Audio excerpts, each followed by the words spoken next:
I think people forget, though, sometimes. I feel bad for Doc in the sense that he's the only one who's from out of time. You know, he also lived in a well for 150 years. We also underplay that because Doc should be way more crazier. So I actually think the old cowboy's doing pretty good. But we know sometimes, selfishly, Doc looks out for himself. And he might do that again in season 3 because, well, in some ways he's doing it more for Alice, which is actually more beautiful.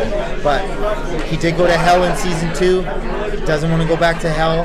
I mean, this is hell for Doc. It's the biblical hell. He's from the 1800s. He saw, it's hell, people burning alive, like hell, whatever hell is.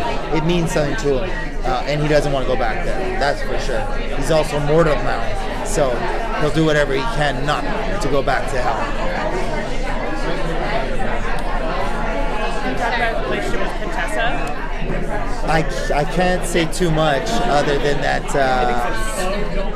it exists. I will say this. Chantel Riley, she's a great addition to this show. We had a lot of chemistry. We got along really well filming, and I remember we had so much chemistry that I remember sending an email out like, "Man, we have a lot of chemistry. Like, I'm nervous because I have chemistry with someone else on the show too." So I'm just gonna see how everything plays out. Will we get to see a little more romance coming from Doc? I know, like you said, you have chemistry with multiple people on the show, and there's definitely some fan favorite coupling there. But I mean, it's Wynonna Earp. There will be. There's going to be romance, demon killing, whiskey drinking, donut throwing, and most importantly, potatoes. Who licked the potato? That's what I want to know. Who didn't lick the potato was the question nobody asked.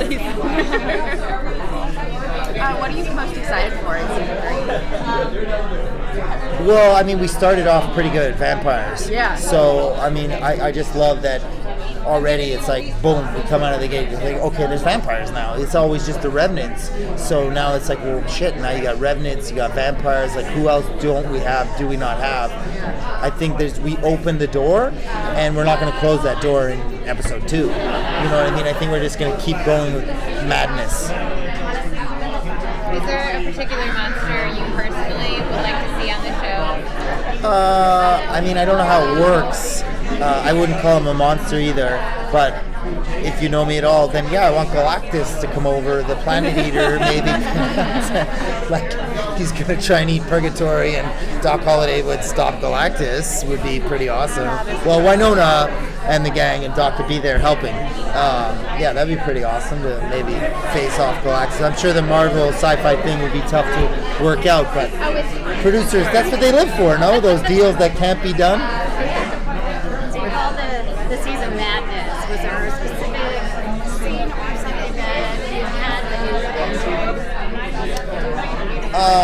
you Yeah, I mean, there was so many. I can't say which one because it was specifically it would be a spoiler, but it was with Mel, and it was another one of those moments, man, where I remember in the moment I was in the moment because you're acting, and I swear I always tell people, just with Mel, just be in it and you'll be fine, because as long as you connect with her, the scene will be good because she's always so present.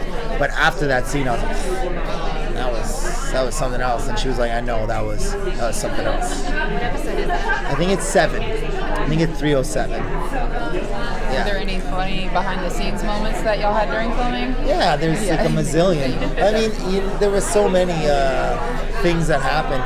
You know, it's funny for me. The most important and powerful moments for me this year were like not on set, but they were with. We got so fortunate this year. We got to start going to these conventions. Earper conventions of just our own fans. To think that we have that is insane, for me, like, as much as I love this show and how big this show is coming, I think my favorite thing is how big this fandom is becoming and how supportive it is of each other, and it's so important. The fandom has become something so important. There's all these other shows with their fandoms, but they're not this fandom. This fandom is so important. It's not even about this show anymore. It's like we get to be a part of that fandom. And for me, it's like, that's what I feel special. It's like, at first we let people into our show, but now this fandom has let us into their special place. And that's, for me, the most honoring thing of all, honestly.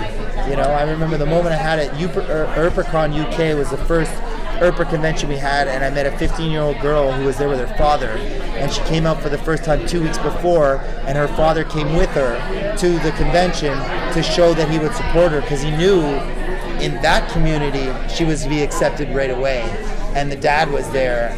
You think I care about demons and whiskey when you're having these moments like that in real life? No, but it's true. You're like, there's the show, but then there's something else going on that's so much more important than us running from tentacles, you know? So it's been pretty awesome. Have you seen a lot of cosplay here since you've been here Yeah. for the show? Yesterday, my favorite, of course, was seeing the Jeremy, because Varun... Jeremy with his Doc mustache? No, not the Doc mustache yet. But, you know, he had the lab coat and the name tag. But it's great because I've seen Docs, I've seen Waves and Hots, but Varun hadn't seen a Jeremy yet, so it was like to see Jeremy meet a... Yeah, that was the best part too, because I get to, like, you know what I mean? Yeah. Thank you, Tim. Hey, thanks, guys. so much. Awesome, guys. Thank you.